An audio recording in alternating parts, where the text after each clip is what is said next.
I'm Gina Fitt, and you've either surfed to or purposely selected Life Talk with Bern Moses. Bern, last week on the show, we were discussing people being prepared in their lives to face the challenges that they have to face. And you made a comment that I thought was very interesting, and actually we've received some phone calls in response to that comment. You said something to the effect that this is not the land of the free and the home of the brave, but it is the land for the free and the land for the brave. Maybe you can distinguish that for us and make a clarification. I think probably it becomes from the fact that all of my life I've been working with people in the free enterprise system and drawing them out of the so-called job market and realizing how totally unprepared they were to be independent, to be free, in other words. Yes. And that they were laden with anxiety and stress and fear. And so out of that comes this, not the land of the free and home of the brave, but a land for them. And the fact that those people who can either recapture or develop, or who have managed to maintain these qualities of authority and esteem and initiative and a certain good sense about themselves, they're the ones who are the leaders. They're the ones who seem to excel in the more challenging environments, and therefore, of course, the more rewarding environments. So you're saying that we do have the opportunity. Oh, everyone has a capacity. Yeah, it's just that it's unpracticed, oftentimes unchallenged, and frankly, many times capacities are diminished by people being put in a position of conformity. It's kind of like, you know, there's nothing wrong with negotiating for a job. But when you do that, you've negotiated away a major chunk of your life in exchange for a paycheck in order to help someone else reach their goals. Now, there's nothing wrong with that as long as you know that's what you're doing. Right. But when you do it unconsciously, and because you've been conditioned to do that and don't know any other way to make a living, that can be tragic in a free enterprise system, in a capitalistic environment. You see, since it's a capitalistic environment, you're either going to be a beneficiary or a victim of the system. It depends upon where you are about that. Now, that's an interesting statement to make. I'm afraid so, yeah. I think there seems to be a real strong, pervasive feeling that if I don't get a job and go to work tomorrow, someone's going to take something away from me, namely food out of the mouths of my children or my family, the roof over my head, maybe even the trip to Hawaii, things like that. But so it's very rare. I'm sorry to say this, but it seems like it's rare that we find people who love what they do. Now, I'm telling you. You know, we've, over the years, we've done a lot of research, and in excess of 20,000 interviews. And at one point, we were doing what I call a job relationship analysis. And we asked literally tens of thousands of people that if they become financially independent, after they come back from their vacation, would they return to what they were doing? And 87.5% of the people said no. In fact, some were more specific than that. Than others, huh? Yeah, no way, you know. Yeah. And the fact that they really, and when we asked them what they wanted to do, if they had their choice and could do anything they wanted to do, what would it be? Some of the people got tears in their eyes. They had lost that dream a long, long time ago, or they never had one, or they had lost it, or something is going on. But you know what's really fascinating? When given a choice, without exception, in fact, the exceptions are so rare that hardly worth considering, that everyone has an innate need to make a contribution, certainly to their family, contribution to their community, to society, to their country, and to the world, but they don't know exactly where to go to do that. And that's part of our quiet desperation that we see and are so aware of. That's an interesting point, that people need to make a contribution. And I think it's also interesting because I know we feel like we are needed or valuable at our place of employment. Yes. A common complaint actually is they don't pay me what I'm worth. But in my experience, you're never going to get paid what you're worth when you're working for someone else. You're going to get paid what the job is worth, because not what you're worth. justifiably they have to enjoy a profit off of your being there, otherwise why would they have you there? And that's part of the capitalistic deal. And there's nothing wrong with it necessarily, it's just it may not be right for the individual. I thought it was also interesting what you said about dreams, and I know we talked about this a little bit a couple of weeks ago, about the dreams that people have for themselves, for their lives, and what are the things how could they make a contribution in a way that maybe is more satisfying than working for someone else? And that's a question I know that we often ask ourselves, what can I do that will be more rewarding than what I am doing? But we don't seem to know how to accomplish that. Oh, yeah, it's been challenging because, and I don't say that it's a plot, that would be silly, but you know, we have more or less been reared and educated to go to work for somebody. Now, the language of our society up to this point has been get a good education, go out and get a job, compete, you know, Yes. Be stable and Right. retire. Right. And it's not working that way anymore. I mean, too many people live in this state of trauma for fear that they're going to lose their job. I see them wringing their hands and wrenching their hearts when that job is in jeopardy, whether it's a year from now or 5 years from now. And certainly if they just lost one, I mean, it's kind of hard to know what to do. Well, it seems like the newspaper and television is full of downsizing. Yes. There's not the loyalty of companies to their employees anymore, that there used to be these kinds of things. I know that these are concerns for people today, and there seems to be a revival of home-based businesses, other things that people can do. But Well, the trend is going that way. There's no question. In fact, there's some talk. I know some of the leading business gurus out here, Pilzer, Popcorn, Peters, you know, all the soothsayers are saying that it's going to be a portfolio society. And those where every person has 2 or 3 or 4 skills, and they continually are selling themselves in the marketplace. Not necessarily consultants, but temporary independent contractors. And that's the way of the future. When people start jumping up and down saying we got to preserve jobs, they've lost touch. It's moving on, and it's frightening.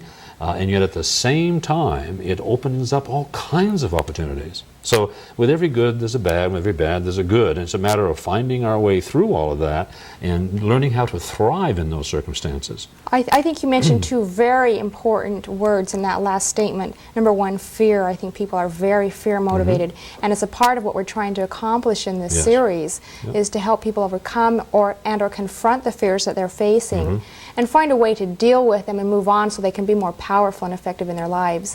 And also, the other, maybe even more important word is opportunity. That there are opportunities out there that we are afraid to take advantage of. And it also seems to me that a lot of times we excuse these things away. We say, well, money isn't good, money is bad, and we don't put things in their proper perspective and say, well, money is a tool, like time is a tool. We can use it to accomplish things that are good or to accomplish things that are not good, depending on who we are as a person. Tends to amplify who we already are. But as long as we're on this topic, Bern, I read a very interesting letter this week from someone who is considering going into a business for themselves. I wanted to read it to you and see if perhaps we could use this as an example for our discussion and our framework of how people can be more effective Okay, good. and have more power as they confront the fears that they may be facing. This letter says, "Dear Mr. Moses, I received your literature after calling in regards to one of your previous shows, which, by the way, I have been enjoying immensely." Thank you. Thanks, we appreciate that. You mentioned that Life Talk was about life, living, and making a living. And all of these have been a challenge to me for the past 3 years. My question is, should I give, well, this is an interesting thing, should I give multi-level marketing a try? Now, that's something that certainly seems to be a fundamental way of making money, or should I say multi-level, something that came into being as part of the American capitalistic system. Okay, and if I do, will your feelings be of any benefit, or will your teachings be of any benefit to me? I've had several people trying to get me into their network companies, but I don't know which way to turn. Any information you can give me on this would be helpful. Well, obviously, this show is not about network marketing, but perhaps we could use this as a framework to discuss some different philosophies and things that people can do to be more effective. Yeah, I know there's, for years now, I've recognized and have taught that there's, 1 or 2 last frontiers of the free enterprise system, which this country essentially was founded on. And then it became a capitalistic country. You know, there was this transition.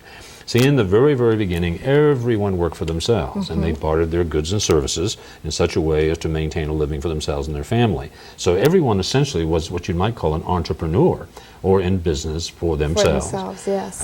Then the Industrial Revolution came along, the acquisition of capital from investors, okay, and the building of plants and manufacturing, you know, the mass production and what have you. And so the employee came into being. And that was a struggle for a long time because people were being abused. Yes. They were using child labor. There was no hours. There was no benefits. And it was pretty abusive, there's no question. Because at the very beginning, the idea was to enjoy a profit for the investors. There's nothing wrong with that, but at the same time, people were being abused. Then the labor unions came in and the massive battles that occurred there in order to find a balance. And frankly, the labor unions did a great job, perhaps maybe moved forward further than they might have. And then the companies began to draw back and take a second look. So there's been this teeter-totter going on for years. Now there is, in my mind at least, a difference between the free enterprise system and the capitalistic system. Okay, that's an important point to make. Yeah, because capital is where capital accumulates. Okay, investors come together to produce goods and services, and they have to find employees, in order to get the job done. But the primary reason is for the investors to enjoy a profit. Right. Nothing wrong with that. Right. Nothing wrong with that. It's kind of gotten out of hand in the fact that the employees became dependent upon the employers to provide a living for their family. Now, are you saying, Bern, that we've created kind of a symbiotic society here? Where Oh, there's no question. There's no question. In other words, people have almost surrendered to this concept and gave up their own authority, their own freedom, their own independence. There's no question about that. Now, for years, it's been 37, 38 years now, I've been pulling people out of the job market and putting them essentially into business for themselves, mostly in creative direct selling, which is, again, one of those last frontiers of the free enterprise system, in that it doesn't matter whether it's a man or woman, regardless of age or education or religious background. There are no earmarks. Everyone can build an empire if they chose to, okay, Right. and acquire the skills to do so. There's no question. And, I've kind of felt pretty good about it in a way because everyone I brought into that environment created two jobs. Two. The one that they created for themselves and the one that they abandoned so someone else could get it that couldn't otherwise do this. That's interesting. You know what I mean? So Yes. it seemed to work out pretty well. All of this, too, is part of research. It's a very volatile environment. People go out there and they call it straight commission, which means no money to most people. It's supposed to mean more money, but they get kind of this way.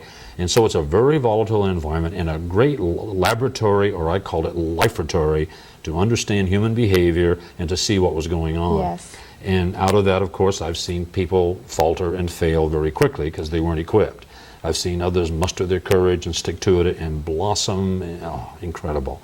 Over the years, we've spawned numbers of millionaires out of that system, and those are the assets of my life. But it can go both ways. But we know this, that the masses are not prepared to initiate, to go, and understandably, Mom and Daddy told them not to talk to strangers. They go into selling or whatever, and that's what they got to do. And so it's the violation of a lot of our conditioning. And yet those who do it are the ones who seem to acquire and to succeed and have a lot of freedom. Now, in 1974, I heard rumors about, good and bad, about this network marketing multi-level stuff. And I had just finished a tenure with a company and figured it was time to move on and to experience more. So I began to shop around and finally selected a publicly held company that was multi-leveling its products. And I chose publicly held because I figured, in my naivete, rightly or wrongly, I figured, well, if they're publicly held, the Securities Exchange Commission has carefully examined them, which is true. The Federal Trade Commission has okayed them, which is true. And so that would be at least a stable place to do my experimenting. I see. I made a 2-year commitment. And by the way, if we're going to talk about selling and networking, I choose, if I can manage it, to not mention any companies, Okay. so as not to miss any and have people feel upset, or not to cast aspersions on any. That's not the intention, but it's to just discuss this for a moment and the opportunities that might exist in it. I got into this multi-level thing, and within days began to realize the phenomena. I mean, the miracle of it. I recognized very quickly, and I've never changed my attitude, that multi-level or network marketing is probably the noblest system ever devised by the human mind to distribute goods and services. Now, Bern, that's a pretty strong statement. Oh, I know, but And boy, you know, we make jokes about multi-level. I know. Are you sure? Yeah, Because I'm I positive. have, this brings to mind a lot of questions about things people have said to me. So Well, you know, the only thing wrong with multi-level network marketing is the people. If you could take the people out of the equation, you'd be in great shape. is that true with most things? Yeah, but they bring their predispositions and their fear and their anxiety with them and their posturings, and it just complicates it. But all multi-level is, or network marketing, is because of the advent of the computer. They have found a way of keeping score on those people who have given word-of-mouth advertising. And that's been going on since they developed chariots. You know what I mean? In other words, I'm sure Euripides had a great chariot, and people said, hey, if you're going to buy a chariot, buy Euripides' chariot, because the wheels are round. You know what I mean? I They're not see. as bumpy as some of the other Right. chariots, and the arrows don't pierce, quite as easily. Buy Euripides' chariots. But no one ever got paid for that. No one ever got paid But they for that. did it anyway. Yeah, they did it because it was true. a good product. Just like you and I'll bet you, I have recommended hundreds and hundreds of movies. Thousands of restaurants, Yeah. haberdashers. When I find a good product or service, I'm very quick to tell my friends about it. I bet you are too. Yes, That's just your nature, absolutely, too. absolutely. And I think most people are that way. And all multi-level network marketing is a way of saying thank you for doing that, because we can keep score, because we can compute all this stuff using a social security number or some assigned number. And that's all that it is, and let's try to stop making any more out of it than that. So you don't think this is a way that I can actually take advantage of my friends? Oh, that's cute. No, as a matter of fact, people who go in with that attitude or perspective, like I say, are going to short circuit the system. See, in multi-level marketing, what it's really about, I tell you what I hear a lot. If I can recruit or sign up enough people who will do the job, I'll make a lot of money. That's not the way it works. That's not the intention of it. What it is, it's finding people that you can work with and assist them in understanding, and so that they can make a lot of money. And if you do that, you don't make any money off of them, but the company says, hey, thanks for the effort. We appreciate it. Here's a check. You don't make money off the people. The company will pay you for doing a good job in their favor.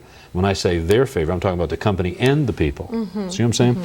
No, multi-level and network marketing is just a way of like I say, word-of-mouth advertising, keeping the score, and also finding a way to reward the teachers and the leaders, those who understand the process and who teach it and then become leaders in that. Now, what I mean by leaders is they hold the meeting, they send out the newsletters, they do the phone calls, they encourage, they inspire, they facilitate, they stimulate people to the point of understanding. And once understanding begins to get into that system, that's when it begins to happen. In the interim, multi-level has been subject to a lot of criticism. But, this has been true of every marketing system in American history. For example, when the Waltons, for example, started department stores years ago, they were legislated against. People postured and said, there's no way this will ever work. And I mean, city fathers and state governments were doing everything they could to stop that concept. Well, gradually it caught on and became self-evident. This is a way to sell goods. Yeah. And then, a few years ago, franchising came into being. And boy, they had a lot of trouble. And they actually got voted out of existence by the United States government legislature. The legislature. So even franchising was a dirty word at one time. Oh, yeah, very, very. I mean, you're talking scam and, con and How what have you. interesting. But the fact of the matter is that it was a valid concept. People were capitalizing on other people's experience. When you bought a franchise, you were buying expertise and support and training, presumably, and it was going on. Now, that has taken a course in this sense. There are still some really fine franchises, but also it has spread out to the point where some people are investing sizable amounts of money, and what they've really done is bought a job. They buy into a franchise, then they got to go to work. I mean, really, really hard work. And that's not to denigrate franchising, it's just that people have to be aware of what they're doing. But even at that, last year, the figures that I got, that only about 30% of all franchises actually netted a profit. And so that's getting challenging. Bern, I don't think most of our viewers would have a problem with working hard. I think they all work hard anyway at their jobs. Good hands. I think one of the things that really is a struggle for people when they consider any kind of a self-owned business or being self-employed is there's a lot of fear about can I do this? Can I succeed on my own? Do I have the power? Do I have the intelligence? Do I have the talent to be successful? Most of them do not have the ability to do that, but they do have the capacity to do it. See, this is what this show is about, to celebrate, to acknowledge, to be aware that we have incredible capacities. However, there are certain abilities that need to be developed if you're going to capitalize on some of these better systems. For example, in network marketing or multi-leveling, it's a matter of developing the skills of being able to communicate in such a way to comfortably draw people to you. In other words, to have the courage to inquire as to whether they know about it or not, and inform them what's going on. And then if there's a little spark of interest, to encourage them to investigate it carefully to see if it fits. And if it does, then to coach and to counsel and sometimes cajole. Yeah, I mean, I've done a little cajoling too. And to move them towards success. To do that, you have to not be a salesperson so much. I mean, it's not a matter of selling the product. The big selling job is to sell people on themselves, to reassure them, to encourage them, to say, you can do it. I don't think I've ever met anyone in my life, Gina, who could not do it. For example, I don't think I've ever mentioned this before, but in 1959, I had a young man in my life. So you have to understand where I'm coming from. His name was Paul Hardison. I don't think he would object to my using his name. Paul Hardison, 1959. Paul was 27 years old, married, and had a little girl, delightful little kid. And he had chosen to go into door-to-door sales selling kitchen cutlery called Cutco. Right. His first full year in the business, including the salespeople from all of Alcoa's divisions, wherever, Westmoreland, Cutco, and some aluminum siding, Paul was number 7 out of 20,000 salespeople. Oh my goodness. Pretty good standing for the first Right. year. Particularly when you understand that Paul was a deaf mute. So, in other words, this is just one example. I mean, don't tell me you can't do it. Right. It's okay to choose not to do it. Right. You know, but the thing is that I can't do this? No. A deaf mute. Now, some people who might be a little unkind say, well, he couldn't hear the nose. Well, or people were buying out of sympathy. No, it doesn't work that way. They bought because Paul was there. You know, another thing that people aren't aware of when it comes to selling and network marketing is that if this is a circle graph that represents all the sales that are made, all the people that are sponsored, the results, okay?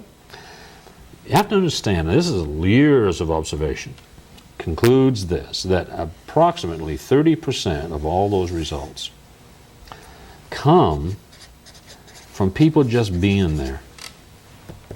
Being in the right place at the right time? No, just being there with a product or persistently service. being there? No, just being there with a client, with a person, holding a product or service, you know, being totally inept, totally inadequate, you know what I mean, oftentimes inappropriate, and a deaf mute, and making the sale. Just being there. Just being there with the product or service. It's amazing. Being present. These almost are aggravating to a salesperson because he doesn't get a chance to do any selling. You know what I mean? Like, wait a minute, I haven't told you all about my product yet. And it's the most common story among new salespeople who want to practice, who want to do the thing, don't want a free ride. They'll run into someone who buys real easy and there's no fun.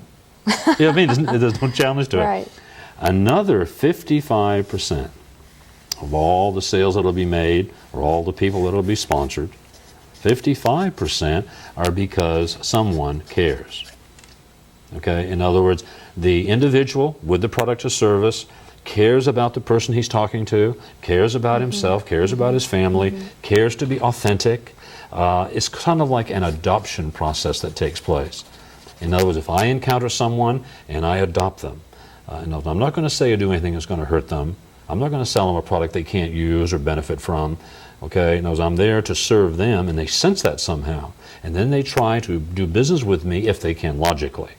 That's what selling is about, is being there and caring. Now, in some cases, because it's an adoptive process, I've been in homes where I knew somehow they liked me. They had adopted me. We don't know why these things occur. Maybe it's because I look like their son who might have died in Korea during the war, or maybe an Abraham Lincoln syndrome, or I don't know. But the thing is, they like me, and so again, I positioned myself to be appropriate and to be sensitive to their needs, and a sale was made. This is pretty exciting. And besides, if you care about what you're doing, it's easy to be there with people Yes. and doing it.